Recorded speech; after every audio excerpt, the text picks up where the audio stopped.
আসসালামু আলাইকুম রহমতুল্লাহি ওয়া বারাকাতুহু। প্রিয় দিনী ভাইয়েরা, আমি আপনাদের সামনে অত্যন্ত গুরুত্বপূর্ণ একটি মাসালা নিয়ে উপস্থিত হয়েছি। মাসালাটি হলো, অনেক সময় দেখা যায় যে স্বামী ঝগড়ার সময় রাগান্বিত অবস্থায় স্ত্রীকে 1 তালাক, 2 তালাক, 3 তালাক প্রদান করে থাকে। এমত অবস্থায় তালাক দিলে তালাক হবে কিনা?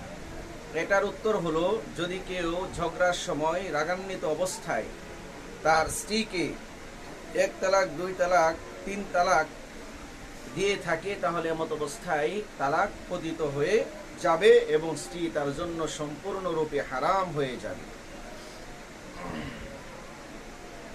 স্ত্রীর সাথে ঝগড়ার সময় প্রদত্ত তালাক পতিত হওয়ার জন্য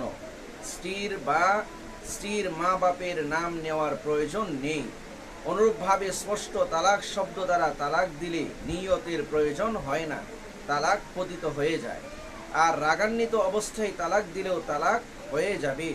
সুতরাং ইদ্যত শেষ হওয়া পর্যন্ত স্ত্রীর খরপোশ দিতে হবে এবং মহারানার দাবি বাকি থাকলে তা আদায় করে দিতে হবে।